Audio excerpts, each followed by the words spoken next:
So, we are here to chat about a number of different things that we thought would be great to kind of start this morning with. And one of them is um, the misogynist patriarchy that has been uplifted by people like Melania Trump, and talk a little bit about why that's going on, first and foremost, and then move into a bunch of other topics.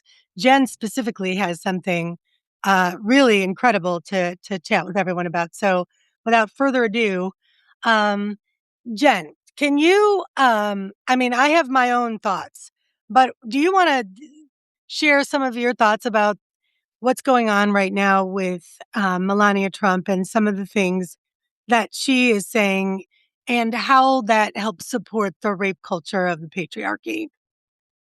I think that,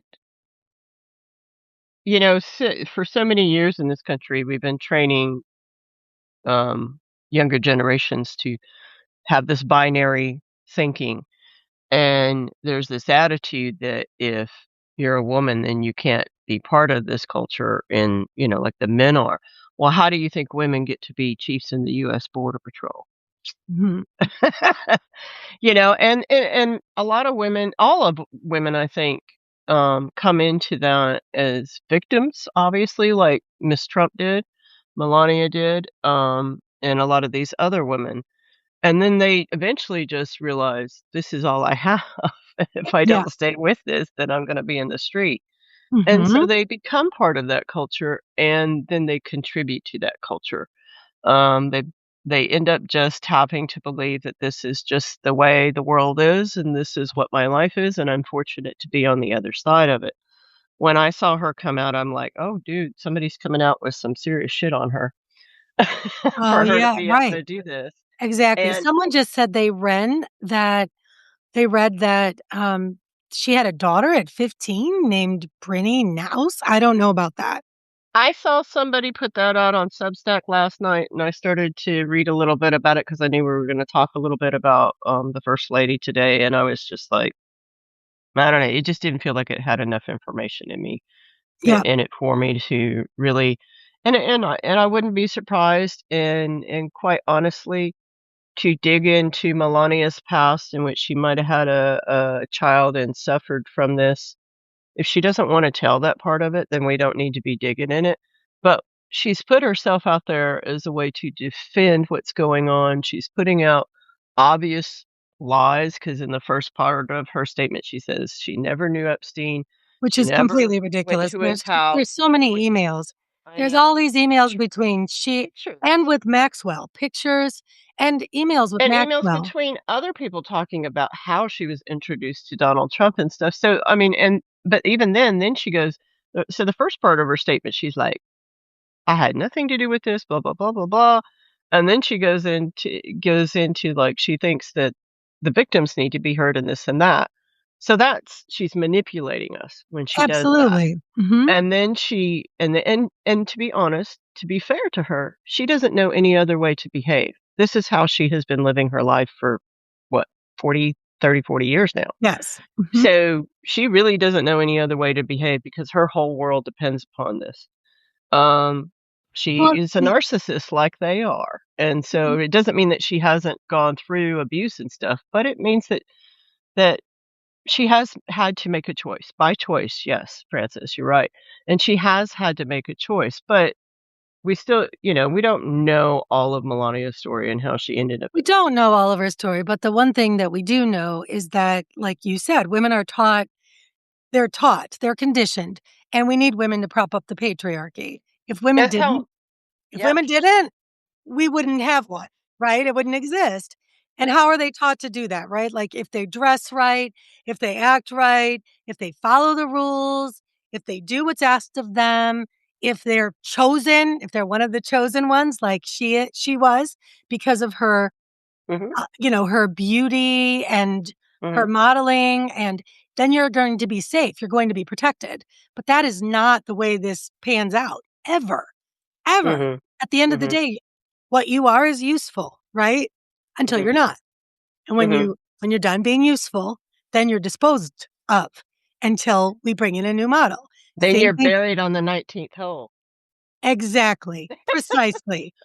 Without any sort of, upkeep to Fanfare. that gravesite or anything Mhm. of that Mhm. nature. So, I mean, that is one of the things that I really hope that, we can reach more women to understand that component of the patriarchy and how we help Mhm. Mhm. carry the water for it in many different ways. Yeah, it's like I struggled with this for a long time. Um, it is a form of survival when you're a woman and you find yourself in these types of environments. And I can compare it to the Border Patrol, and in my book, I talk about my classmate, Karen, who's now deceased, and she was married at the time to a Marine who abused her. She had 3 young sons.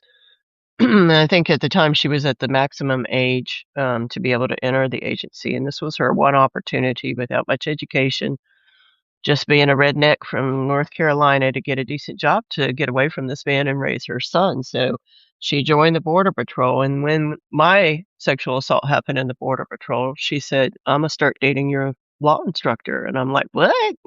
Like, that's Yeah. not ethical or moral. And she Yeah. said, but it will keep me from being raped like you were. And it did.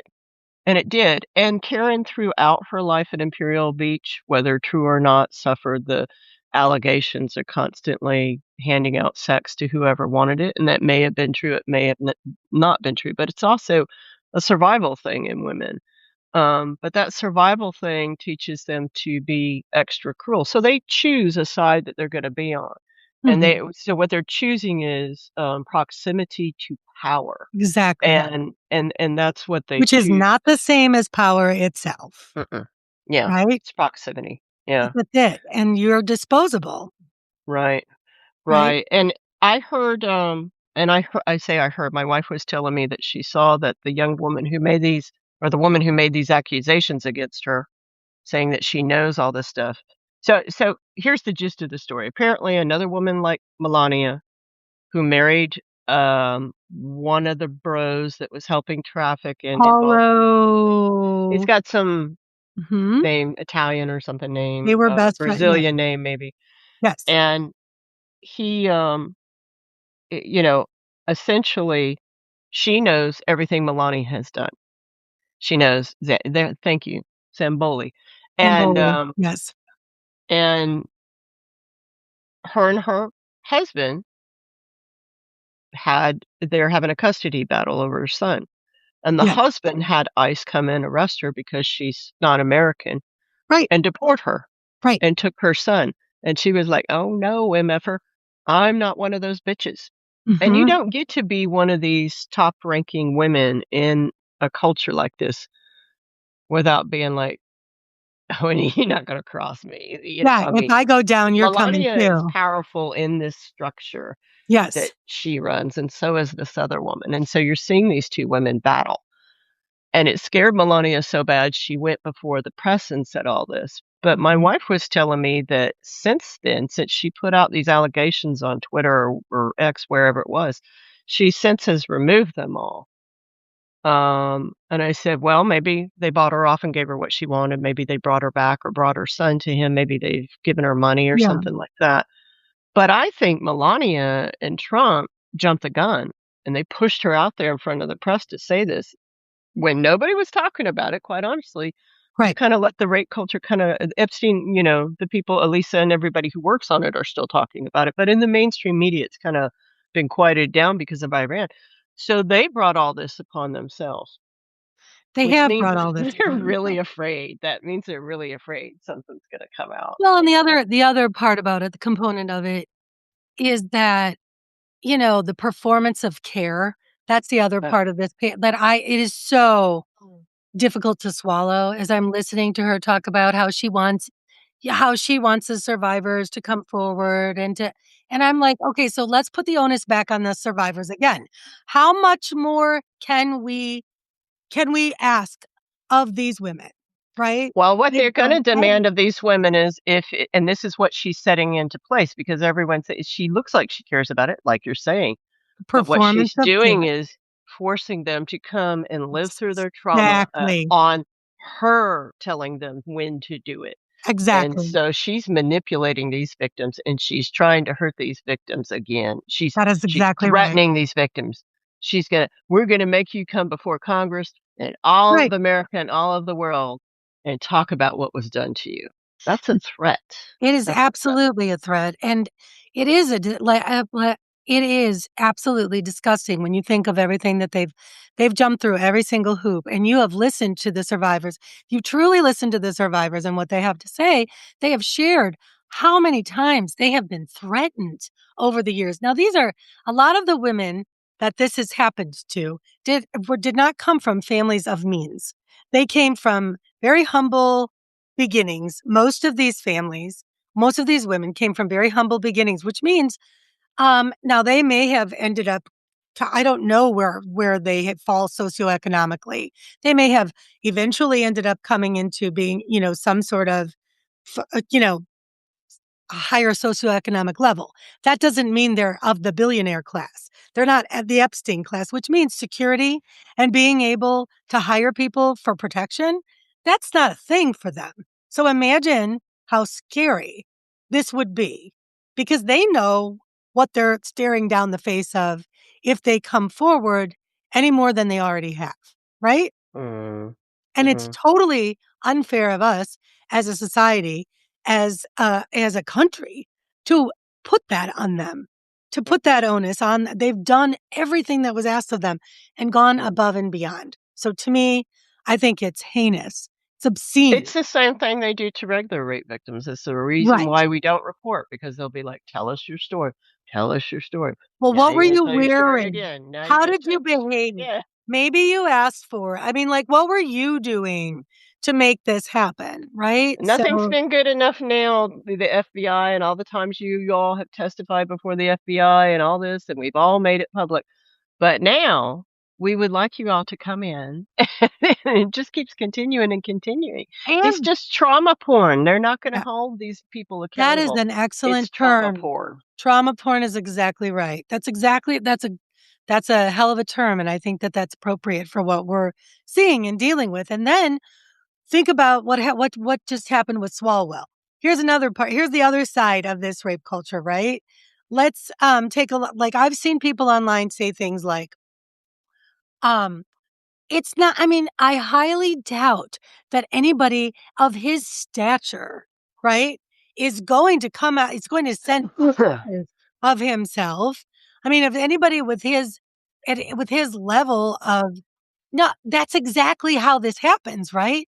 That's why we Yeah. continue to see it happening. That's precisely why, because people that are in an entitled position don't think that they're culpable for anything. Mhm. Well, and they think that they're entitled to it, especially Absolutely. men and even women. Let's be honest. When we look at it's rare these days for people to run for office that are like normal people that maybe at the most went to state college or normal university, not a Ivy League university. Most of them are very successful people before Right. they even run for office. And one thing a lot of them have in common, not all of them, but the vast majority have in common over the years. And see, I'm going to be 55 this year, and I've always been into politics and watching all this. So is ego. They are Oh, yeah. narcissist. And even the women are narcissist, and they think that they should be up there running us. Even your Hillary Clinton stuff and that, she flat out says she thinks she's been chosen by God to lead the nation and do these kinds of things. And it's not to say that these people aren't accomplished in their own fields and stuff, but they are narcissists and they think Yes, they're entitled to it. And why would Eric Swalwell think he can get away with this? Well, look at the president. because everyone else Look has. at Bill Clinton. Look at all of them because they all get away with it. They don't Mhm. see anything wrong with what they're doing. I'm a man, you're a woman, let's, And mhm. and this is how it's supposed to happen. I'm supposed to give the chase and you're supposed to pretend to run away. Yep. And it's just ridiculous the way the that we act and doubting the women. Just believe the victims. There's male Yeah. victims too, child victims of the let's just believe the victims. Yeah. Um, and and I still can't I get over when you I don't know if you remember. Do you remember however many years ago it was that, Gary Hart had to withdraw from I do remember Gary Hart. because he had a consensual affair with one adult woman, right? But here's And the he thing had to about that, withdraw. Lisa, it didn't my understanding is that didn't happen. Somebody in the chat comment on this and let us figure this out. My understanding monkey business. My understanding Monkey business, yes. was that the that was actually all a lie and a Republican spread, and he was running for president and was invited on this famous big boat, yacht, whatever it was, and they had hired this woman to get close to him and take pictures and stuff, and then they spread it, but it never was actually true. I saw an interview with her, like, I don't know, within the last 5 years, and I think it was real. You I think it was real, okay. I think I can recall seeing her, talking about it and, kind of what had Jessica Hahn. That's what Jessica somebody said, Jessica Hahn, Hahn. yes, Jessica Hahn, thank you. So, at any rate, that is, that was c an adult, one person, not a it wa that was consensual between the 2 of them. So, uh, it wasn't Either rape. way, whatever it wasn't, it either way, it wasn't, rape and it wasn't this, that's not the That's what I'm saying. accusation. Yes, The accusation was it was was an affair, enough. you're right. Was Yeah, enough, but and he had to wait, completely withdraw. Now this guy has multiple very concerning sexual misconduct allegations against him, and of course, I understand until you're in the innocent until proven guilty. However, these are pretty serious claims, and how did he get this far? Well, I think a person gets this far the same way our president got this far, the same way Epstein got as far as he got, the same way all of these men are getting as far as they get, right? they Money, protect each other. exactly. Exactly. And they also have women who are helping protect them as well. They protect each other to the point of let me tell you a way they protect each other. It's really interesting that I'm starting to discover in my research. So, like, and as far as the rape culture of federal agencies and stuff, why is it that victims can't get restitution? Why isn't there more court cases on it and this and that? Well, because in the federal government, you have to have the permission of the federal government to sue them for something. So you have to kind of jump through a whole bunch of hoops and stuff. There's this thing called the Federal Tort Claims Act, FTCA. So if you're a migrant in custody and a federal agent sexually assaults you and stuff and you file a claim, you have to go through the FTCA if you're going to file claims against the agent and claims against the agency. Um, um, and unfortunately, when the FTCA was written in the 1940s, they did it piece by piece. This type of case, yes, you can sue the federal government civilly for this. And they just never kind of got to sexual assaults and batteries. Mm. So you can't technically sue the agency when they hire a rapist and know that they've hired a rapist, and you can't get any kind of restitution. So the system is literally like that. That's what I'm trying to work on this year is more like the system. I'm tired of talking about the individual cases, but literally, Lisa, they have set the system up for this entire system. EEOC, Equal Employment Opportunity Commission. I I'm sure there are a lot of great people who work there with good intentions. But the fact of the matter is, it's just a slush money fund for people who have been sexually assaulted by federal employees. It's a Mhm. hush money campaign. It's a legal hush money thing that the federal government has created to buy off victims. And then their perpetrators are just sent to another sector or sent to another area. They do this really a lot in the Bureau of Prisons too. Bureau of Prisons has a Unbelievable. huge problem of this. So our systems are set up like this to just be kind of like hush money, shut up, let's never deal with this situation, let's not talk about it. And there's no accountability. So Yeah, the right, men know that they can do this, and women know that they can do this. There are right. women in the Border Patrol who have done this to other women. Well, Uh, I think I shared with yeah. you when I was working in Las Vegas at the domestic violence shelter, Mhm. um, when this is when OJ's famous, and, Nicole Simpson, Mhm. when I'll tell you, it was eerily silent after that happened. We didn't get any phone calls because women saw the handwriting on the wall. Yep. Someone's going to be able to kill me and get away with it, right? Yep. I mean, it took a very long time. I mean, it was the phones were I mean, we were always full. Our phones were going round the clock. It was a 24-hour. I mean, we housed over 40 women and children in a confidential location. And all of a sudden, just nothing. So these messages get sent and it's a very strong message. So even if women, are recently, raped or um Essayed. yes. Take a What are they breath. seeing? What are Take a they breath. seeing? I mean, it's just so upsetting because this is what they're seeing. So are they inspired to come forward with their story? So that's the other part of this is that but the component of believing women understand that what the woman is experiencing or the man on the other side of this, there's not a lot that these people gain by coming forward. As a matter of fact, it's on the contrary, right?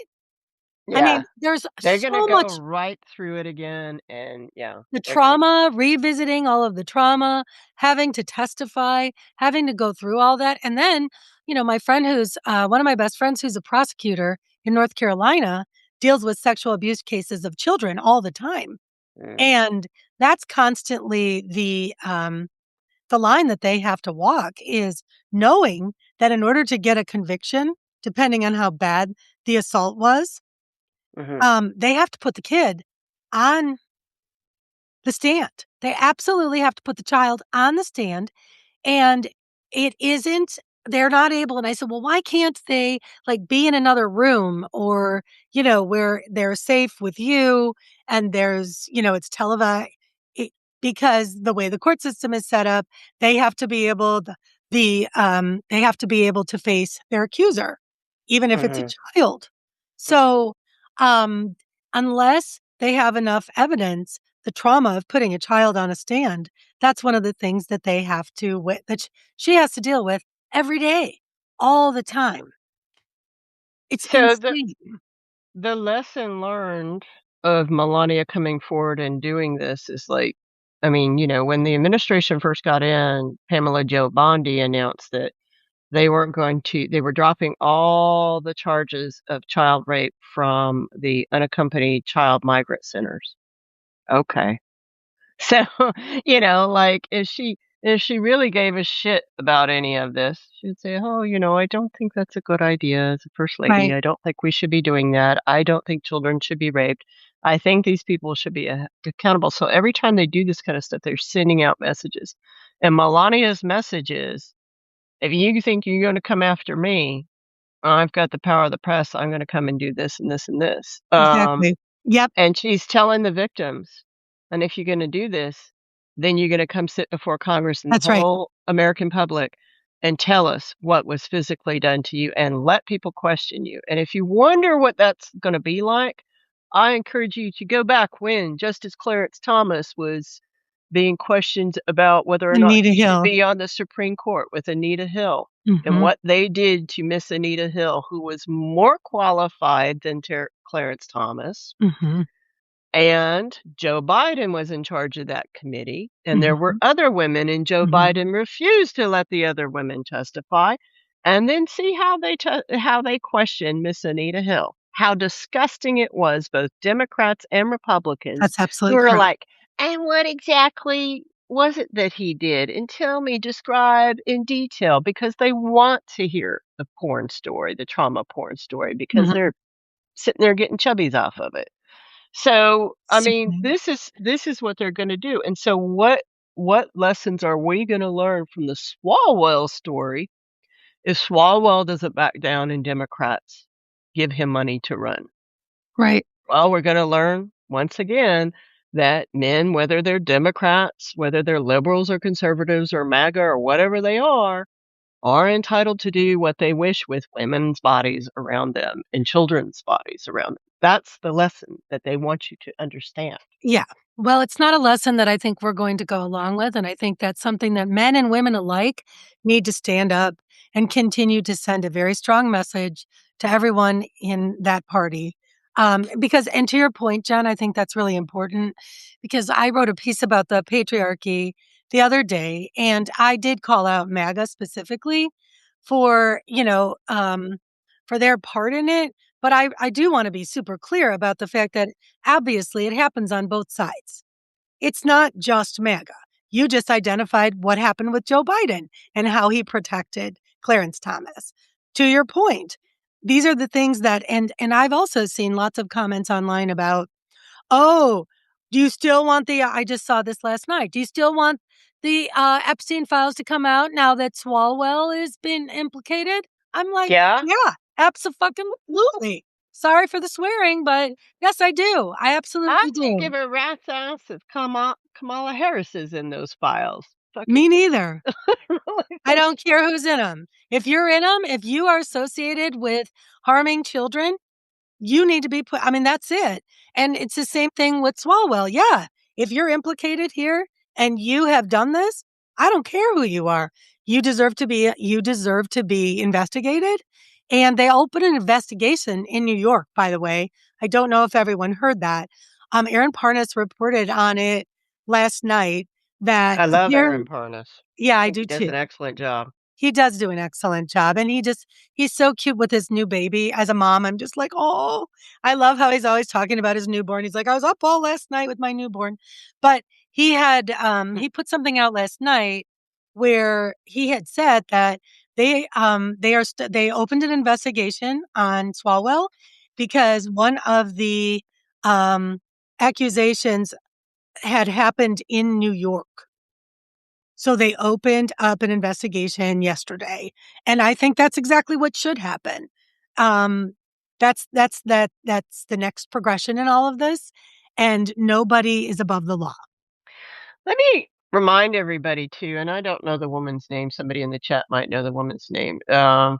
Maybe during the first Trump administration, maybe but in the last 10 years, she was running and she won. I think she's a representative, attractive lady. And she ended up having an affair with one of her staffers, a female staffer. Oh, And it I came don't out, remember this.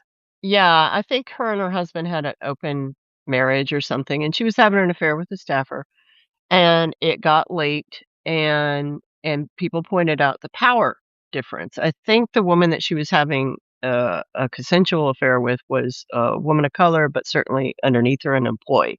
And so there was Mm, obviously this is an issue in as far as power structure and this and that. And I'm yep, like, okay, that's how the system should be worked, and that's the questions we should be asking. But you never ask that about men, you're only asking it about that's one right, woman who happens to be engaging in this kind of behavior, that's right. and she had to end up she gave up her position, she had to leave, the Democrats pushed her out.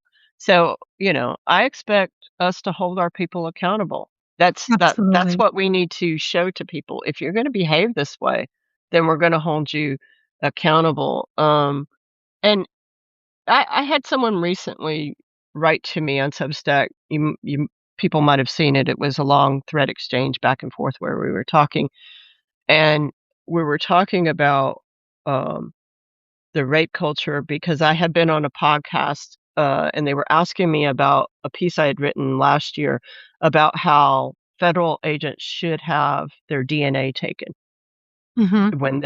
when they go up for employment. Men and women, doesn't matter. All of us. So when you get hired as a federal agent well, as a cop anywhere, they're gonna take your fingerprints and run them, right? We wanna Mhm. make sure that you're not a criminal. We're not gonna give you a badge and a gun and authority and privilege if you've committed crimes. And Mhm. if you've been suspected of committing crimes, then, you can evaluate that. Was it a legitimate arrest that didn't lead anywhere? Maybe we might wanna stay away from this person. Was it a mistake? Which happens all the time. So, These are things that are done in background investigations all the time. Good morning, Purple Haze. And, and I have written a piece saying, we have this thing called CODIS, CODIS, which is a DNA database. They put everybody in there nowadays. If you're arrested now just for anything and brought into the police station, they can take your DNA and so forth. And I've been arguing for this, trying to get somebody to create legislation and pass this. There's no reason why we shouldn't. I can name off the top of my head cases just in the Border Patrol that I've studied where it's like, had you had that agent's DNA, he wouldn't have been raping for 20 years in Absolutely. Tucson. Had you had this other agent's DNA, he wouldn't have been promoted to the chaplain of Tucson sector and served for almost 20 years, raping his own daughters and doing God knows what to unaccompanied children, right? So these things could have been prevented. And this man wrote to me, Francois was his name, and he wrote to me out in the open and responded. He said, I just don't think that people should be held, if they've served their time and stuff, they shouldn't be held accountable for the rest of their lives. They deserve to earn a living. It's like, well, first of all, you can earn a living doing a lot of other things other than being a law enforcement officer. That's Being right. a law enforcement officer is a privilege. It is not a right. That's correct. And when you have that privilege, you give up some of your rights, such as your privacy of your digits and your privacy of your DNA, in my opinion, should be given as well. That's part of the Well, if trade you that are you're if giving. I would agree with that. And also, if you're not, a person that is going to have to worry about that, then what difference does it make, right? I mean, Right. if I were I have 0 interest in working in law enforcement, but if I was, um, I would not have a problem with that because I'm not going to be engaging in any sort of activities. I have Mm. 0 plans of that. If you have no plans of that, then what do you have to be afraid of? Well, and then he came back and he said, the way he put it, he said, this is what got me. He said, I don't feel that people should be held, like responsible for their whole lives when they've made a mistake. Okay, well, I And I was like, if I think you harmed a child, I'm sorry, like, especially, like, the trauma that you've inflicted upon another human being, that you've changed the trajectory of their lives forever. So if yeah. you have inflicted this isn't just like a traffic citation or, something like that. I mean, or let's say even you stole a car, right? That's a lot Mhm. different from changing Harming someone's another human being. harming another human being that has that is going to cause them and has changed the rest of their entire lives.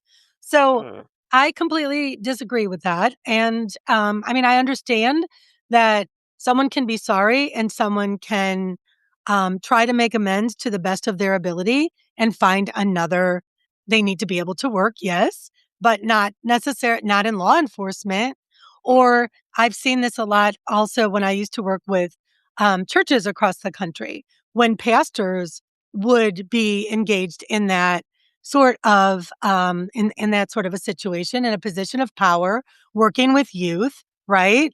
And something inappropriate happens, or let's just call it's not inappropriate. If they raped a child, okay, Somebody decides to sexually assault a if child. someone decided to sexually assault a child or someone else, within their congregation, but the nature of them trying to be reintroduced back into the community, and it's like, yeah, that's not how that goes. You can still go to church if that's what you wanna do, but no, I don't think you should be a pastor of a church Right. And even giving participating and just so everybody just while we're talking about that, because I know about this, even, sexual people that have sexually assaulted and they're supposed to come forward and have a conversation with the church because there is a limited contact, um, contract that can be set up with that congregant so that it is set up with these they are limited in their dealings with church activities. So you don't, if there's gonna be kids running around, you don't get to come to the pancake breakfast. That's not Yeah. That's not how that Yeah. goes. You don't get to lead a youth, the youth group. You don't get to go on little trips with the youth group. That's not you're not gonna be anywhere around kids anymore. That's the way Mhm. that that should go. Yeah, because Unfortunately, it's like Purple Haze says, there's just, like there's not really been good data on rehabilitation of sexual offenders. And absolutely. so if we're going to put them in prison for their crime, and then they get out, and we're like, "Okay, you served your time." There can be arguments about how long they should stay in prison. But the Mhm. con but the and I understand once they get out, they've served their time and this and that. It doesn't mean there shouldn't be restrictions on their behavior. A lot of times when you get out of jail for crimes that you've done, there are limit you can't own a firearm, you can't do this, you can't do certain things because 'cause you're still problematic, you're still there are regulations to do, but my issue with Francois was his reference of rape and sexual assault of adults and children as being a mistake, and I'm like, "Ugh." So, like, Yeah, sometimes, I put too much salt on my food, and I'm like, "Damn, that was a mistake." And right. then other times, I smoke too much weed, and I'm like, "Oh, that was kind of a mistake. I shouldn't have done too much weed. I didn't wanna get this high." Right? Yeah, But I ain't never made the mistake of sexually assaulting a child. I ain't never made the mistake of accidentally letting my thing slip into somebody else's thing. yep, Doesn't happen. That's not a mistake. And the fact that this man, who quite honestly is trying to have an honest conversation with me, is thinks that. It's very telling. It's very telling that they're like, "Well, it was just a mistake. Why can't I yeah, just go on with my life?" And it's like, you can go on with your life, but, like, your mistake might cause pregnancy. What about her life? What mhm. about your mistake might cause a child to have, I don't know, suicidal tendencies and not become what they were going to become because they're so preoccupied with their trauma. No So one is ever going to be exactly the same again without that imprint that has happened to the you can't I think it's probably impossible. I mean, you can still have a productive, happy, healthy life after going through something like that, but that doesn't mean that that person is not changed forever. we have to accept responsibilities, and that includes men accepting responsibilities for their sexual abuse, and women too. Everybody accepting responsibility for that, Exactly. I and, also and wanted that to looks different than what these people are doing on both sides of the aisle. Go ahead. absolutely. I wanted to mention because Francis had mentioned, and this is worth bringing up, in March of 2026, Representative Nancy Mace, who I am not a fan of, I just want to Mm. say, but a clock can be right twice a day. Um, Representative Nancy May a broken clock can be right twice a day. Mm. Nancy Mace introduced House Resolution 1100, a resolution directing the House Ethics Committee to publicly release records of sexual harassment investigations involving members of Congress. The I push like follow that. Yeah, yeah. The push follows her efforts to subpoena records on congressional sexual harassment settlements aiming to expose misconduct despite bipartisan opposition. I like this also. I think that would Hmm. be we the American people deserve to know this. Hmm. We also deserve to know how many of our law enforcement agents are doing this kind of stuff. In the federal government, they move them around like the Catholic Church. I see a bunch of people have been mentioned the Catholic Church. Your federal law enforcement system, and even like when your local and state cops get involved with this, then they resign and then they move somewhere else. They get hired by some other outlet and this and that, and nobody knows the difference. We are moving these predators around like they're priests in the Catholic Church. You're just shuffling people around. "Oh, you Mhm, raped this agent over here. Well, she'll be over here, and you'll be over there. Don't worry about it now." Blah blah blah. mhm, Everything's fine. Everybody just be quiet. And this is, here's some money. Shh, shh, shh, quiet. mhm, And, mhm. and that's what it is. And when I look at Nancy Mace, honestly, what I see is my understanding is she was abused as a child by I think believe her father. Could be wrong, but I believe a family member. And then she was one of the first women to go into, I think it was West Point, one of the, military academies, and she was sexually hazed, like I was in the border patrol. Mhm. That's been reported. She has been a victim multiple times in her life, and when I look at her, I see and I recognize in the way she talks about this and her struggles with it, she's a definite victim. She is a definite victim, Mhm. and a victim who has not really been able to over I don't know if you ever overcome it or learn to manage that, I guess is the way to do it. And so you see some of these outbursts from her that are like you're like, "Jesus, what's going on there?" Mhm. It's because she's gone through all this.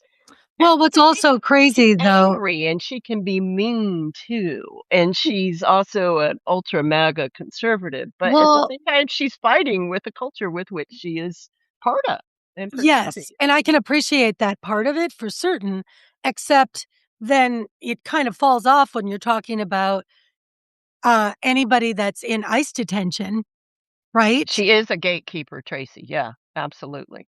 I Yeah, mean, and when it comes to the kids that are in, yeah, detention, we're yeah, not she doesn't seem to care about them, yeah, right? yeah, yeah, because those people and I don't know, but maybe she divides it in her mind as those people don't have a right to be here. So or maybe Right, she sees them as which like makes some them less agents than see them human, subhuman is yeah, subhuman. and so there's all these different dynamics. So please don't get caught up when you see women participating in the rape culture or defending the rape culture. That's something that we have to fight as well. And many of those women are victims in this as well who end up defending this too. Do you want let's talk about the New Mexico trip. Yes, please. Where we got yeah, you try and keep it at a decent time. Yeah, Try go and keep on it enough. within an hour and a half on a Sunday morning or something like that. So, I have an opportunity, and this is very exciting. So some of you might know my friends from Battalion Search and Rescue, James Holman and Abby Carpenter. Abby is a writer, and, in the future, we'll be talking about some of her stuff, but, they are also people who go out into the desert and look for people who have lost their lives to our deterrence policies in immigration. And normally they're over in the Ajo area, which is west of Tucson, so west side of Arizona. That's the Sonoran Desert. But during the summer, it gets god awful there. And as Abby and James are getting a little bit older, they've moved over to the New Mexico side, right next to the Texas border. So right on the other side of El Paso is a place called Doña Ana County, New Mexico. And the specific place that we're talking about is kinda not as far north as Santa Teresa, but, it's down further, by the border, and what has happened and we kinda call this the El Paso corridor. What has happened in Mhm. this area is that 55% of the victims that they're finding out there, people who crossed, are women or girls. Now, all across the southern border, the percentage is normally between 12 to 18%. So this is weird. And it's been going on for, I don't know, at least 5 years or more. There's part of the issue is Juarez, Mexico is just south of here, and Juarez has a robust femicide issue where they kill a lot of women and dump them right over the wall. But these women are being dumped a little bit further out. Some of them are children. Some of them are fully clothed as if they are going on a date, and it's weird. And certainly Abby, as a woman out there finding this, is noticed it right away, like something's wrong. And they went to the sheriff, and the sheriff said, "Oh, they're just migrants. Nobody cares about them. Stop going out there and finding them," kind of thing. The sheriff, she just kills me. She is a lesbian, and she portrays herself to be caring in all this and all these liberal Las Cruces lesbians vote for her, and she just is not. She's leaving dead women and dead girls out there and refusing to identify them. And James and Abby will mark them GPS, they call it in, then they attack Abby and they demand more information from her. They're trying to get her to quit talking about these bodies.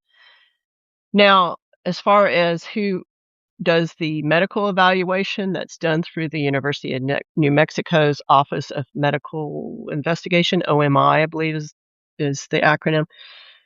And they just keep checking the box exposure. They're not doing full autopsies. We don't know if they're sexual assault victims. We have had Border Patrol agents who have been serial killers. We have had serial rapists as Border Patrol agents. It could be something like that. We just don't know. And they will not look into it. They So say that someone they is asking, so no one is investigating this? Question mark. Yes, that's no, correct. and when they No one is demand to investigating. investigate, then this Mhm. little sheriff comes out and is like, she's actually accused them of putting the bodies out there themselves. And then What? yeah, and then she's actually accused Oh them my most god. recently, well, within the last year of she said, "Those are ancient burial Indian sites, and you are exposing them." And I'm like, "With cell phones? Yeah, Hmm? no, probably not. With Mexican credules? No, I don't think so." You know? I mean, it's just with the tarjetas and everything? No, no, no, no. And she's just nasty about it. She is nasty about it constantly. And there's a video I put out yesterday where James is behind the camera, and there's a New Mexico one of her deputies, and they said the body's over there, and blah blah blah. And he says, "Well, I want Abby to go with me, but only Abby. Nobody else can come. None of the other volunteer searchers, and not James can Abby come." is very brave when you had told me about this. She is very brave, She's very very small, very thin, very white. She's always having to cover everything on her when she goes out there like me because she's so white. But and and James is like, "Wait, are you saying she has to go out there alone and nobody else can come out there? She's not going out there with you. You don't give a shit about these women's bodies, and now you're demanding that Abby go out into the desert with you alone? What are you talking about?" And he goes, "Well, if she doesn't, then I'm just not going to go get the body." And I'm like, "What the fuck kind of game are you playing?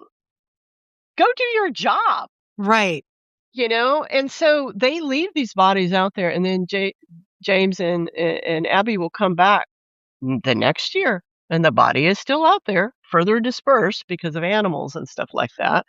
And so any kind of evidence of what happened to them is being destroyed. Jen, question. Yeah. People are asking in the chat whether you think it's possible that they could be coming from detention from CBP.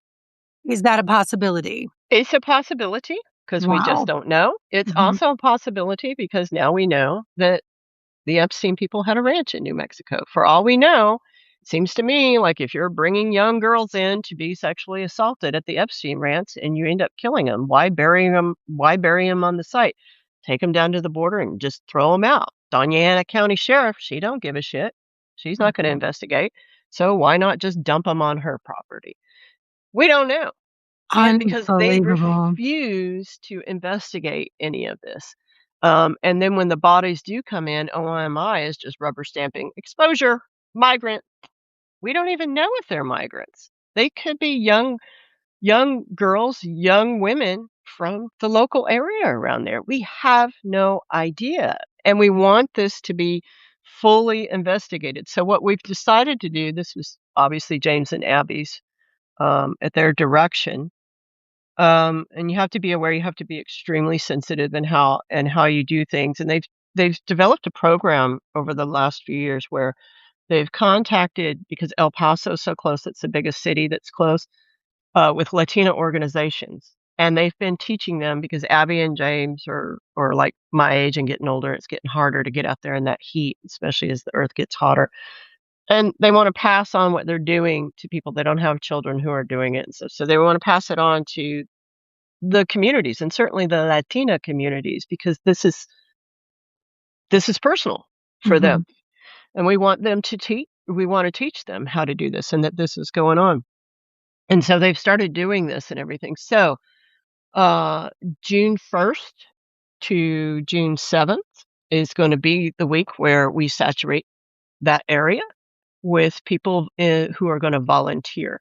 I'm going to be there for the entire week. I'll be doing press and I'll be doing talks and maybe a little bit of searching. I can hang for about 2 or 3 miles in that kind of heat these days. But if I'm going to end up hurting their searches, if you can't physically do it, then it's best just to try and do support. There's a lot of stuff to do around that as well. I am going to be They, joining also, yeah. and I am, this is not exactly something that I want to say I'm looking forward to, but I think it's really important, and we need to do everything that we can to draw attention to it. And I appreciate learning about it and being included because, I think it's really, really important. Yeah, I told Lisa when I thought about this, I thought of you, Lisa, because number 1, you're Latina. Number 2, you're Middle American Latina. Mhm. And I want you to see what is happening to Latinas. And this is happening. We understand it, by the sheriff's definition, this is just border policy and this is just what happens. Joanna, I'll tell you where the search is in a minute. Um, this is just what happens. There's nothing they can do about it. And I think there is a lot we can do about it.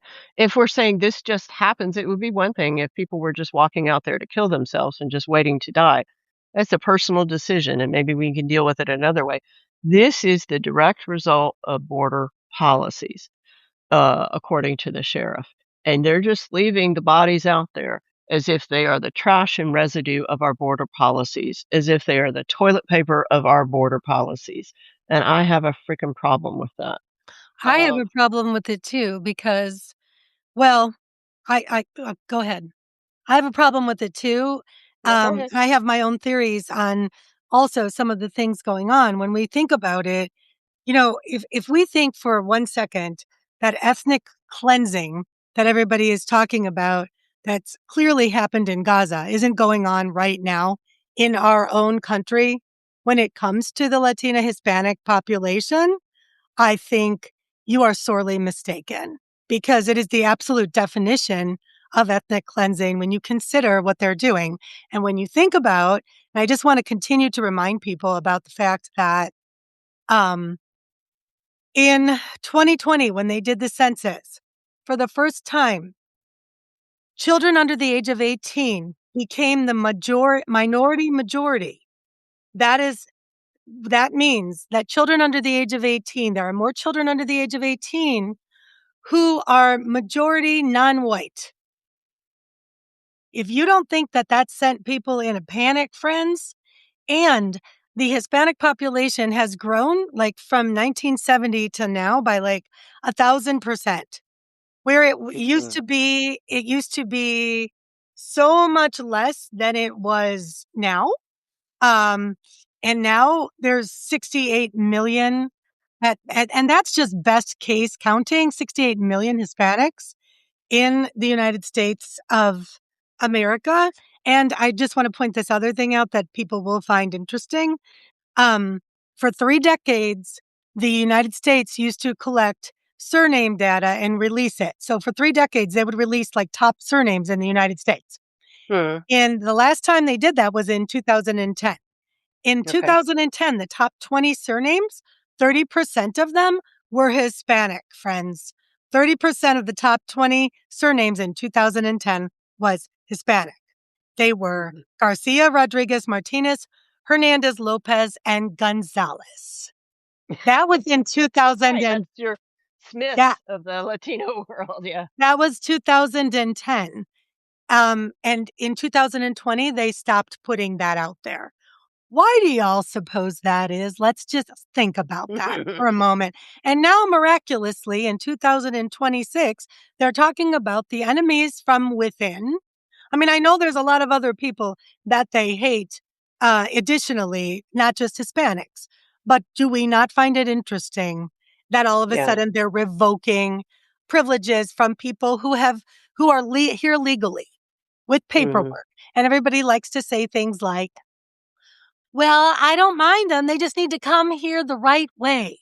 I think people need to, you've shared with us, Jen, about what There that is no might. right way to come, and Yeah, as you see, they are arresting people who did it the right way. exactly. Stop pretending that there are rules and regulations with which to follow and do it legally. There are not. They just aren't.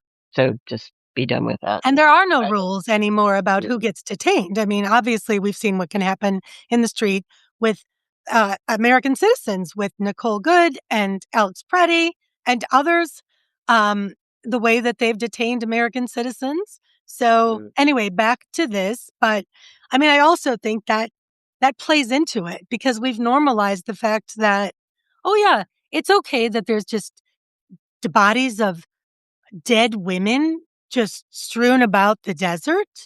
That mhm. but here's the other part. I don't think people understand that once they like, they're just leaving them there, correct? They're leaving them there, and then, and a lot of people are like, "Well, why aren't we seeing this?"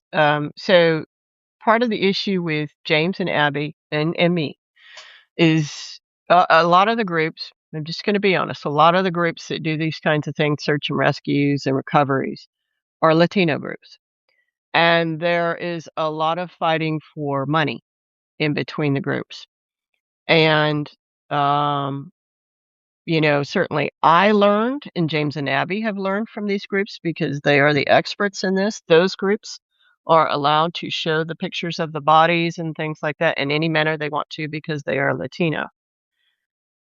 And then if James and Jackie show their work, then they're told that they're insensitive and they're just doing it for trauma porn. And they're very careful about which pictures they put out.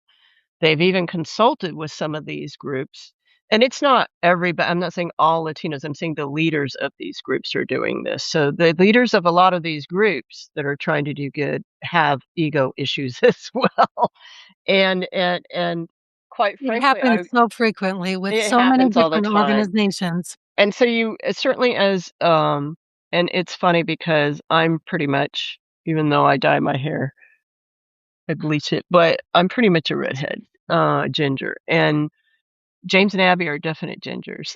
And so Great we're like, ginger. we really want to, like, this means so much to us, and a lot of people don't understand because 'cause they're like, "Well, it's not your people. Why do you care? Blah, blah, blah. You must be getting rich." It's like, "Ay, ay, ay." Mhm. We don't get rich off of anything. I pull in less than $10,000 a year on this, and all the money goes back into the community and doing the research on this and stuff. I'm not making any money doing this. James and Abby are completely self-funded. All 3 of us, we don't get any support by any of the immigration NGOs. None of them support us. Have you ever seen the American Immigration Council ask to speak to an ex-agent about all these things that they're so concerned about? No, because they are making money off of this system too. So there's a lot of shit that goes into all of this stuff that can be problematic. But back to the New Mexico trip. So that you were asking me where that's gonna be. It's gonna be in Sunland Park. Um, and Sunland Park is New Mexico, right on the border with Texas, over here in El Paso, and then right across that border is Sunland Park, New Mexico. It's very um it can kinda confuse you because it looks very flat and desert, Mhm. like, "Oh, it'd be no problem. Yeah, it'll be hot, but I'll be fine. I'll get there, no problem." Uh-uh. It can kill Mhm. you so fast out there. Yep. And so they're gonna have the 1st through the 5th is going to be just everyday searches. And there's a way that it has to be done because we don't want anybody to get injured. Certainly, if somebody gets injured, then the sheriff's gonna be like, "See, I told you, you're trying to kill people." So so so they're gonna come after us. So we have to, and James and Abby will coordinate that because they are the professionals in that. I haven't done that kind of work in ages, and when I did it alone. It was a completely different thing as an agent than what's going on now. They can only take a certain amount of people. It'll be signed up and limited to a certain, because they can only control it and take care of a certain amount of people each day, but there'll be spots to volunteer with. And as we get closer to that, Abby's working on something and we'll put connections and stuff for people to sign up if they want to come. If you wanna come and meet me and talk to me, you're more than welcome to. I asked Lisa to come in whatever capacity she can. Maybe that's a couple of days, maybe longer, it's up to her.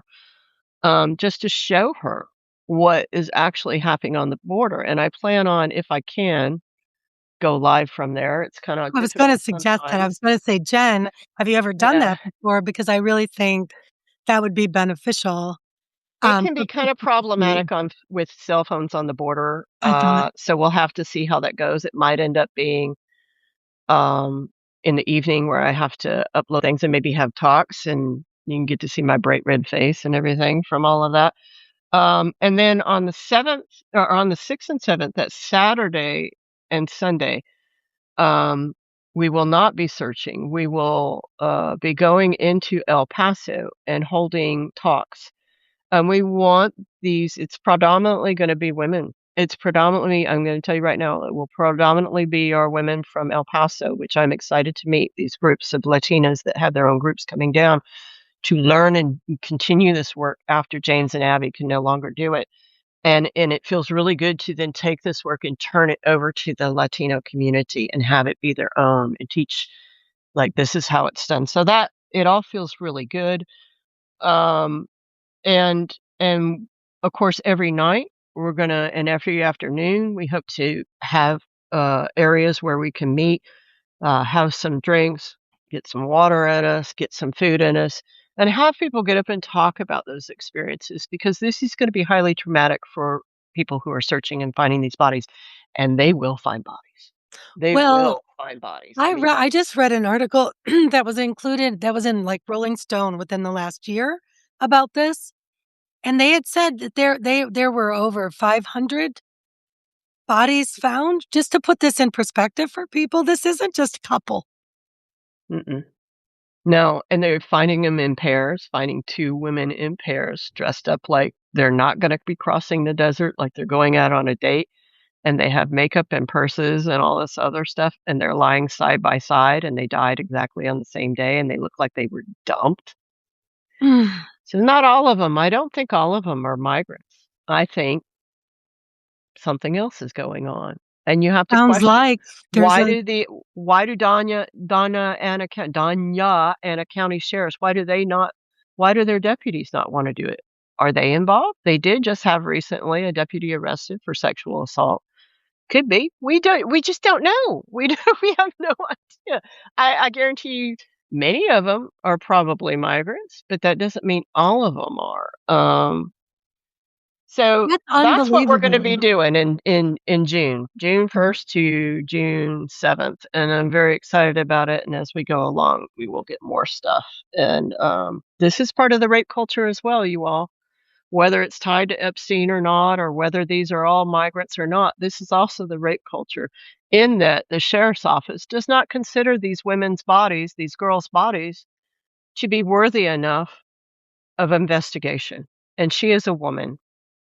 I'm even thinking about going into Las Cruces while I'm there to have a talk with the LGBT community there so that they know who this woman is, because she portrays herself as to be part of that community just because she's a lesbian. Just because you're a lesbian doesn't mean you're part of the lesbian community or the LGBTQ community.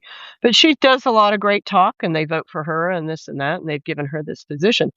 But she's just letting people rot out there, and she doesn't give a shit, and I think that's problematic, so I'm gonna Well, it's go over there and absolutely raise my hand. problematic. I mean, just think about your own if anyone just thinks about their own community, right? Mm, If someone finds a body somewhere, decomposed or not, there's a legal obligation to mhm, retrieve that body, the remains of that mhm. body, and try to identify that human being. Well, and they've also even gone so far as saying, like, um, we don't have the funding to do all of this," and it's like, the federal government will give you the funding to do all this. Demand the funding, the federal government, and then she's like, "Well, the bodies are the problem of the federal government, so get a grant from the federal government." Mhm. You can get a grant from DHS to do this kind of work. They just Mhm. don't wanna do it. Mhm. And it's like, you're the sheriff, you're supposed to be wanting to do this kind of work. You're the Office of Medical Investigator. You're supposed to be wanting to do this work. And what you're saying is, well, they're just migrants and their bodies don't count, so we're not gonna waste our money on them. Hmm. Mm. So Jim Bud's going to go over to New Mexico, and stay a week and raise some hell. So we'll see what happens. Um, and then I think the last part, I have to mention this. I'm horrible at self promotion. No, I but have a you new need book to out. mention it. It's I have important. a new book out. So right now it's just an ebook, and I believe so at first because Amazon controls. I don't control publishing and how this works, but it had to come out on Amazon first. The reason why we made it an ebook is because we wanted to get it out immediately. We think it's important for you all to understand the basics of ICE. This is a primer book. It's like 60 pages to read, not very long at all. It's very basic. Who ICE is, the different agencies, what their powers are, what does it mean right now? Why are your let me look up the table of contents. Why are your police not helping you? Why? And I explain all this stuff in it. So right now it is an ebook, but hopefully we hope to get it. Um, say I'm hi to so the sorry, dog. guys. Oh no no no no no! We have a squirrel outside. It's very dangerous, so she's God damn protecting it! the Go house. get that squirrel. Let's see. Blah blah blah blah. So first chapter: what are ICBP and Border Patrol? Second chapter: hiring and training, authorized power and levels of cause, the leadership and who they are, immigration agency culture, why agents are not afraid of accountability, how to create a fake invasion, the green light to kill Americans, why are local and state police not helping protect citizens but helping ICE? Can we abolish ICE? Which let me just say real quick before I go on. The president is getting rid of the forestry department. The forestry department is over 120 years old, and he can get rid of it with a swipe of a pen. All these people saying, "Oh, ICE has been around forever." ICE has been around since 2003. It's Right. 23 years old. You can get rid of them easily. By the way, The I'm border so pissed about the patrol, forestry. Oh my god, but yes. yeah, Keep yeah, yeah. The border patrol could be, and I. So these next chapters: can we abolish ICE? How the U.S. Constitution can protect immigrants? Can we reform the agencies? all So that's condensed what's in the book. into 60 pages, which is it eas no, but I mean that. That is I know. so I was like, I would write and write and write, and then after, like sitting here for a few hours drinking coffee, and then I'd be like, well, I can't put all that in there. That's too deep. yeah, you isn't know, that and isn't that the worst having to, like, scrap but I mean, that's edit your own incredible that stuff. you got it condensed down to 60 pages. Anybody can read that, and Yeah, everyone should read it. To have a yeah, full understanding of all of these things that you have been talking about, you don't even have to read I mean, it's 60 pages. Anybody can do that. yeah, and it's only on Amazon right now. It might be live on the other ones, whether there's like Kobo and all Kobo or whatever. I don't know the names of them, but there's a whole bunch of different ones where you can get ebooks. Those are going to be available probably by the beginning of this week. I know my publisher uploaded them last week. So if you're like me and try not to use Amazon as much as possible, I know Yes, some absolutely. people don't I'm have a one of those choice. people. Mhm. I'm one of those people too, but sometimes I do have to go because What are you Amazon supposed to controls do? the Right. market, Mhm. right? So we limit how much we take from them. So we're aware of that. And then if people think it's good, then and they find it useful and it sells a bunch, then we'll publish it, in print form. But for It right is now, good and it is useful, and anybody who is part of this would benefit anybody that's yeah, part of the resistance would benefit from purchasing it. I mean, honestly, you can only gain a deeper understanding it than you talks in may there. already have.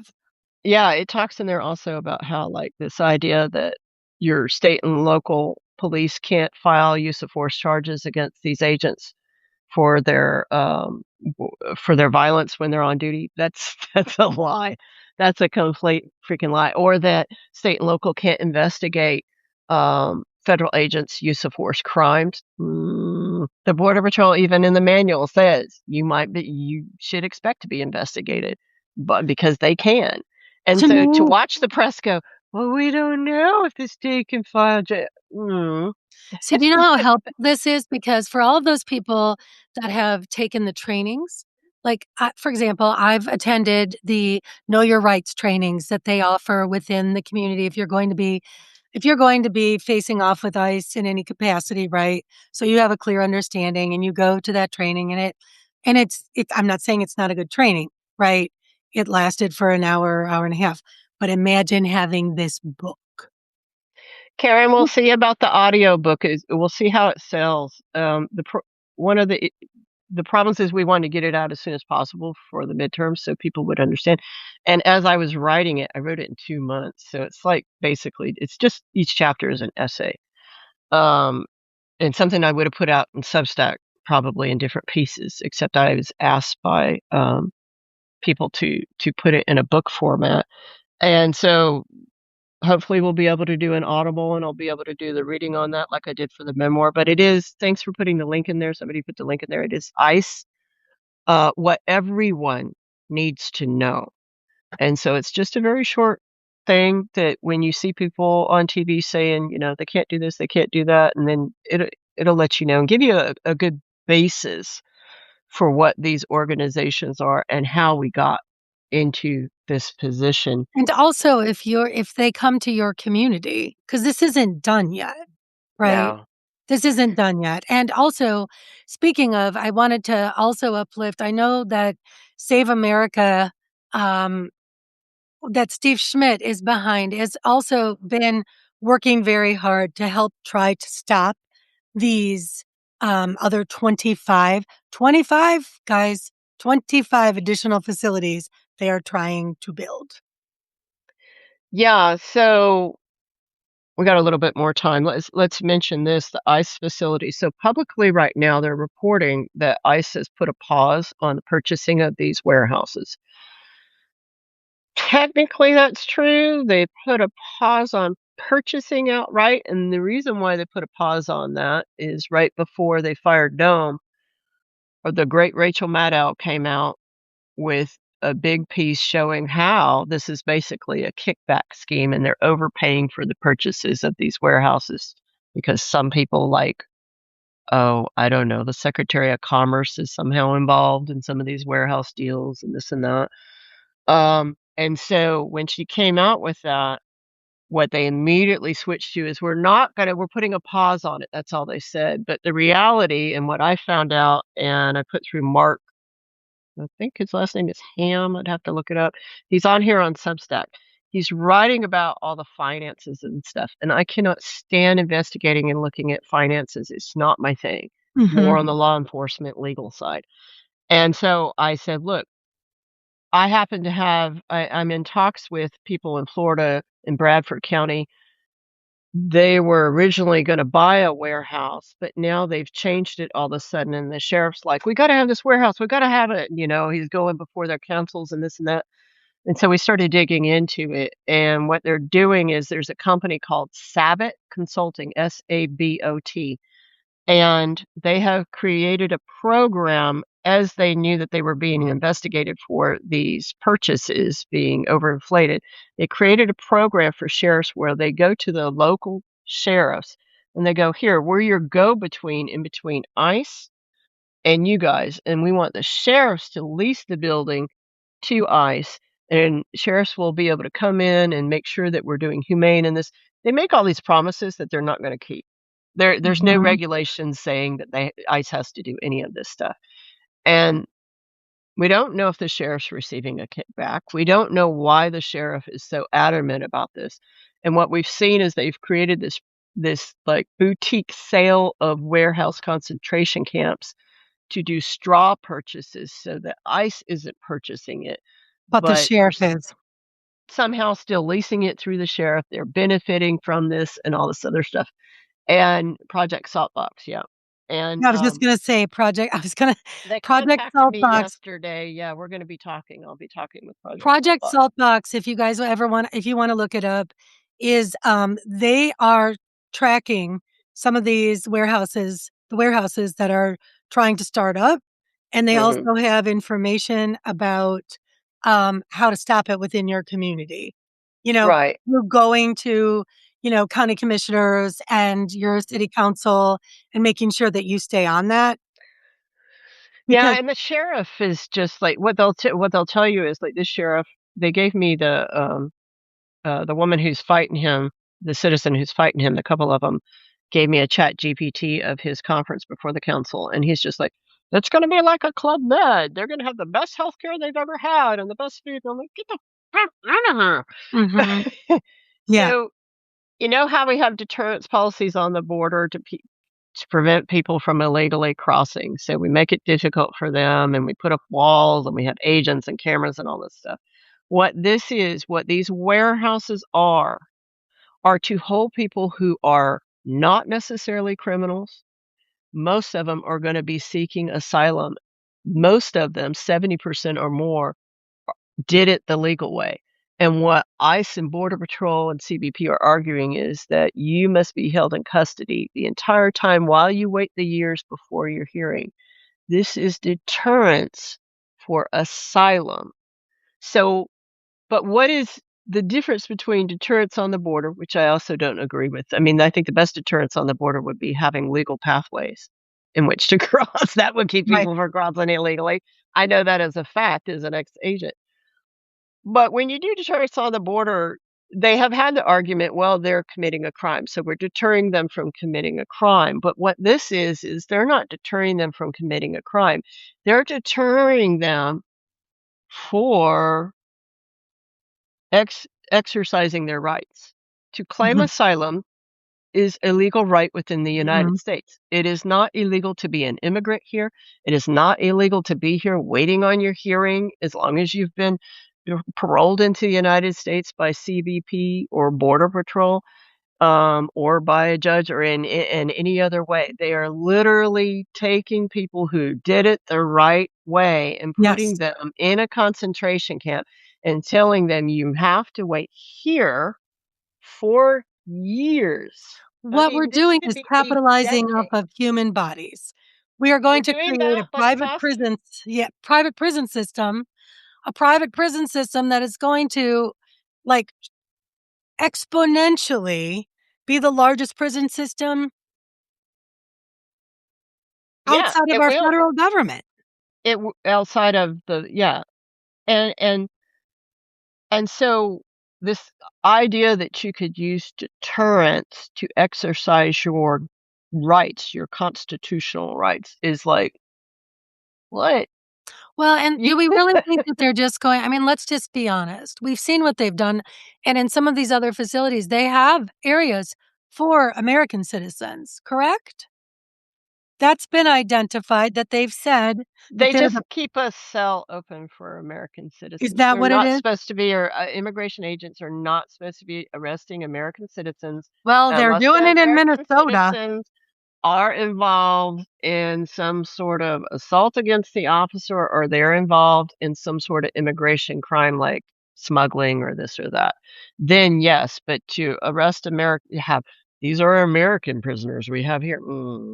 No. Well, that in Minnesota, there were different people that were Americans that were detained for not Right, doing anything, and right. they had reported that there was a part they were kept separate, and they were like maybe it is just a few cells, I have no idea.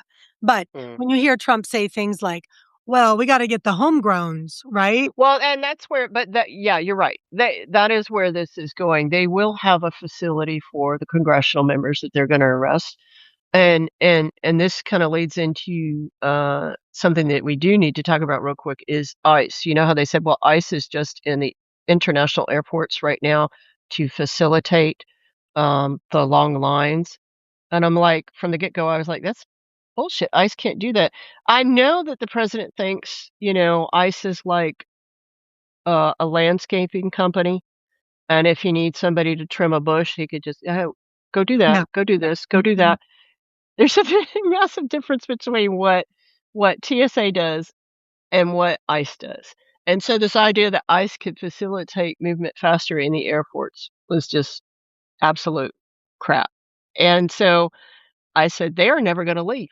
Once they get into a place, they are never Right. gonna leave. Just like they're in the interior of the United States, they are never gonna freaking leave." Mhm. These people in these agencies, quite frankly, they talk about migrants as being invaders and pests. These agencies are invaders and pests, and they will suck up all of your money. They will kill your local economies. They will send your local citizens into the hospital and not pay the bills. They will destroy your communities as they have destroyed the southern border communities. It's coming, y'all. And so they're not going to leave. And now that TSA has been paid, has ICE left? No, they No, have not left, and they're not going to. And why are they not going to? Because these idiots are engaged in what some of them think is a religious war, and they're instituting and bringing back the draft because they know y'all don't want your sons to go fight in these religious wars in the Middle East anymore. But guess what? They're gonna make them. And when you're an authoritarian nation and you're gonna institute a draft and you don't want your people to be fleeing to Canada or elsewhere, how do you do that? Um, you monitor the airports. Because if you notice, what is ICE doing? Are they there to inspect the international planes coming? Are they there to inspect the people coming from other countries, which is what an immigration officer would do, which is what CBP already does? No. What have we seen ICE doing in the airports? Watch what they're doing. What they're doing is inspecting people who are coming to the airport, going to leave and go somewhere else.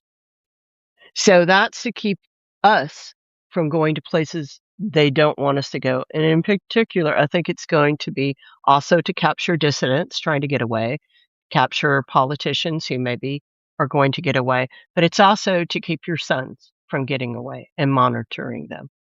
Eventually, that's what it's going to be because you cannot have an authoritarian nation and control your population if you're allowing them to leave in airports. That's what this is about. Watch. that is an angle I did not consider with Yeah. the draft, which has not technically, th I mean, they have everyone's entered electronically, whether they You have signed to up or not. self-report, right? Well, you're Eventually, supposed to, before but as of December, they made it they electronically just signed you're everybody's automatic. in there. It's Yep, automatic. yep. And my understanding, however, is they still have not they have not instituted a draft. And but you are But I they're never thought prepping.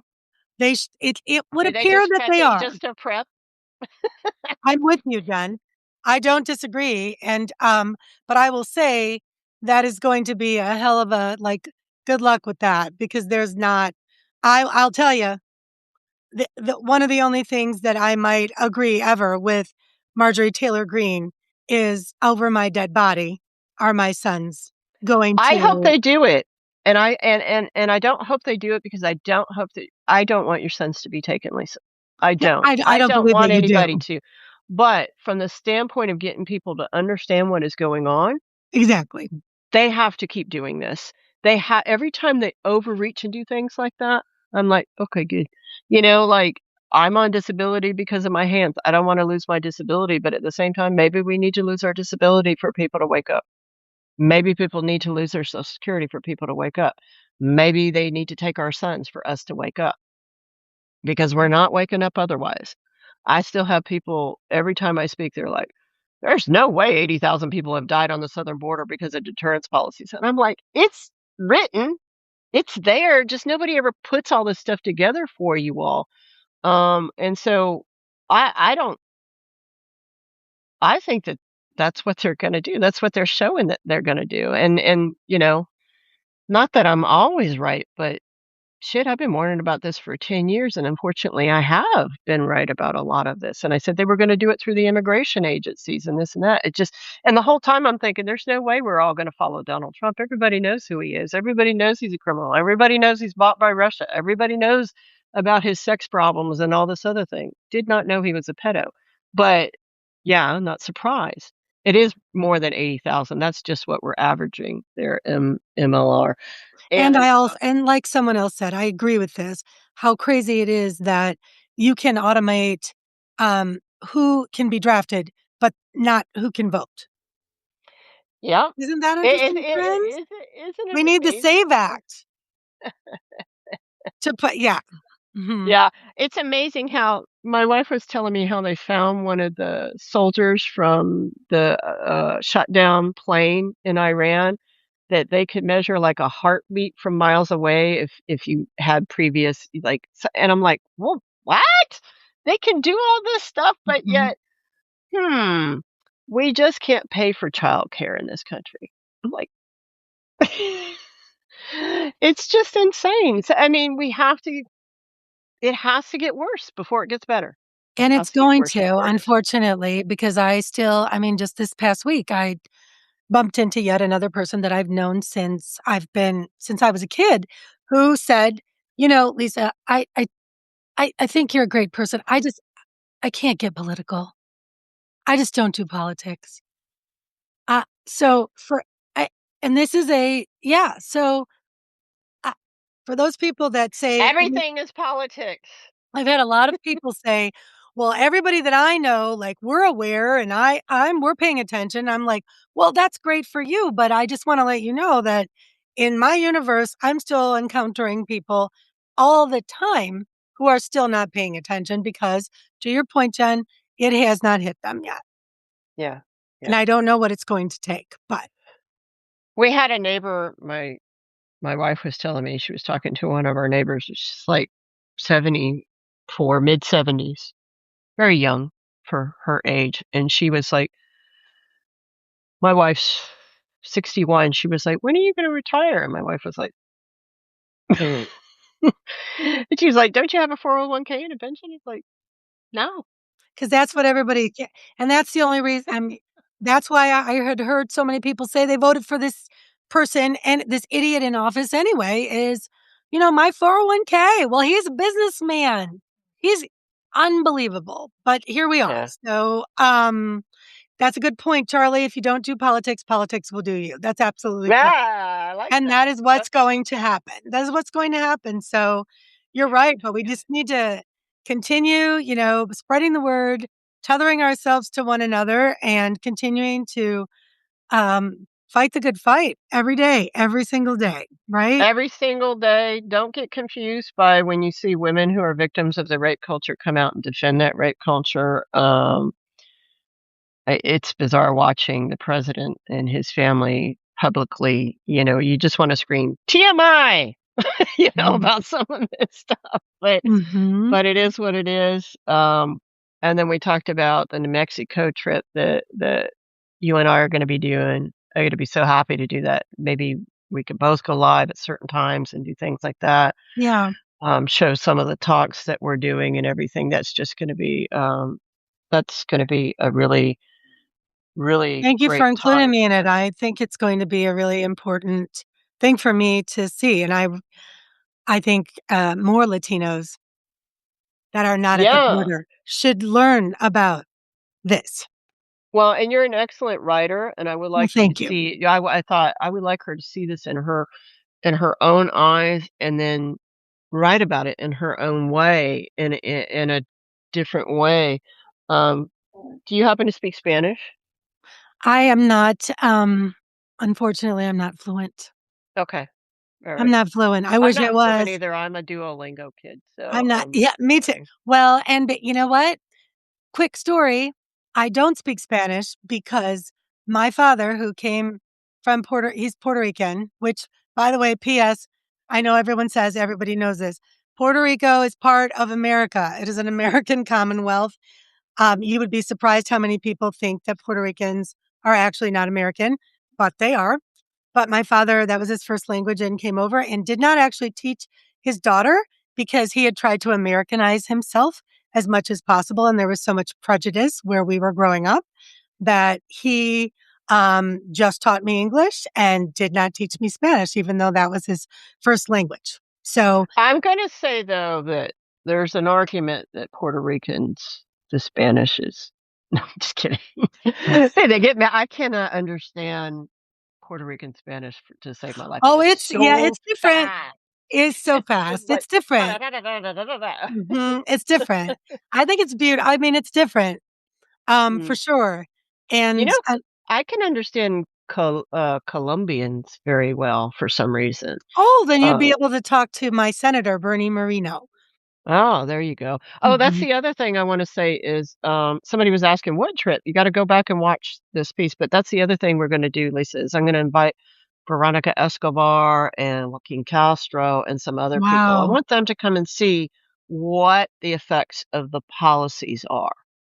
That's I what think it's everyone time needs to congressmen understand. come with me Mhm. and congressmen and women come with me. If you see this, please send this to your congressman, person. I'm inviting you June 1st to June 7th to come and meet with me in Sunland Park, New Mexico, and I will show you what your immigration policies do. Mhm. That's what I'm gonna show you. So this idea that we can trade this for that up there, I want you to see the results of your immigration policies. So I will be putting pressure on you all. So, all right. I'm glad. Thank you. I appreciate that. This So, has been good. Are we gonna do the? Are we gonna try and do this more often? I think we should. yeah, we said we were gonna try to do this on Sundays. If this works for you, I'm totally in. Okay, I'm up for it. I think I kind of put this one together, even though we're on yours. Is as far as we both agreed to talk about the rape culture and stuff, and then maybe next week we'll be doing what you're doing, more often and writing about and stuff like that. No, I So, I think that, there's so many things to talk about. mm. Honestly, I don't think we will run out of things to discuss, unfortunately. No, because you and I are texting each other almost every couple times a week going, "Did you see this one?" Can you believe this? Oh my god. Da, da, da. Yeah, yeah. So, um oh, also, just really quick, um, I'm gonna prop up your documentary because it won an Emmy, guys. Well, it's nominated for an Or Emmy and oh, a okay. Peabody. Okay, sorry. Nominated for an Emmy and a Peabody, but if you haven't caught this documentary, you really should see it because again, this is an opportunity to view firsthand the policies, like Jen said, what it produces. And this was prior to the border coming to the interior, like Jen says. This was on the border, Mhm. and And it the was same people back then are in charge now. and I promise you, yeah, and I promise you, when I saw it, I was like, "Holy shit, this is exactly." And Now I know why Jim Bud's so mad. yeah, absolutely. And after seeing this, it was debuted. I saw it the first night it debuted. Went online because you can get it on. You can find it. Where can you find it, Jen? So it is on HBO, and then it's also on, uh, Prime, Amazon Prime. So So, it's called Critical Incident: Death at the Death at the Border. Border. Yeah. Critical Incident: Death at the Border. It is a must see because the first day it debuted, it was like December 28th, and then I will say that within like a week or two, it was like a week. That's when Renee Nicole Good was murdered. And that is I was like, "Holy crap, we are literally watching You can the." watch, you can see how they do it in that movie, Exactly.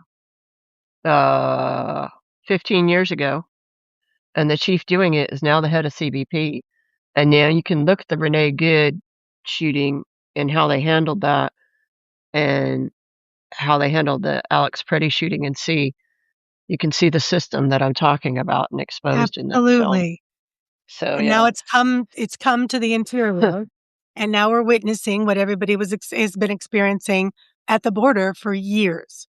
And yes, Francis said to really understand their mentality. So it's really I think it's, very worthwhile to see.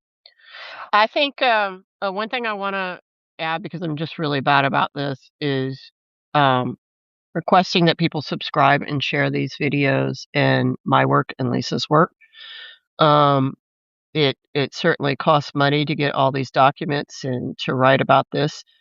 It's not cheap on Pacer, and then also I could use a little bit of help with, some subscriptions if you're able to help pay for my trip to New Mexico because that's gonna be a good, chunk of change to be able to do that. I have to fly out there because I'm disabled in my hands from my attempt, and cannot drive that far, and then I'll be able to go between El Paso and that I can handle.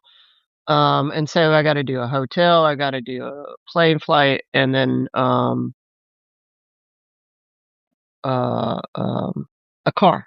So it'll cost me a little bit. I appreciate if you have anything to be able to donate if you find my work valuable. I appreciate the Your subscriptions, work the is likes, the your work is shares, anything you outstanding. can do helps to get this out. And I've Thank been you for talking everything you Lisa will do. tell you this, and I've been talking about this for a decade, and people used to call me crazy, and now they're like, "Hmm." So, yeah, Unfortunately, all the things that you warned people about are coming true. I So, wish I was wrong. I wish I was just I wish crazy and you were bitter old too. lady, but I'm not. So, Well, you know what? The good news is there's a lot more of us than there are of them, and we just have to continue keeping up the good fight, guys. I mean, yeah. there's a lot more of us than there are of them. And slowly but surely, like you said, unfortunately, it's gonna get worse, and more people are going to get hurt, harmed in various ways by this regime, and Mhm. once that happens, they'll become part of the resistance also. It's No. gonna it might be too late because you might end up losing a son to a war. You might end up losing somebody to an ICE concentration camp, and by then it'll be too late. So that's why we have to speak up now. Yep. Yeah. Thanks, everyone. Thanks, everybody, for being here. Appreciate you. Thank you, Jen. And Mm, hopefully, we'll see everybody maybe next Sunday. yeah. Let's try and do it next Sunday. If we think this is a good time, I think it's okay for me. My dogs get me up, so As we'll long as see. it works for you, it works for me. As long as the tech works, we might end up having to just always Yeah, do yours. we'll see what happened. I don't know what happened. We'll see. Okay. All right. Thanks, Take care, everybody. everybody. Take care. Have a good day. Bye bye. Bye.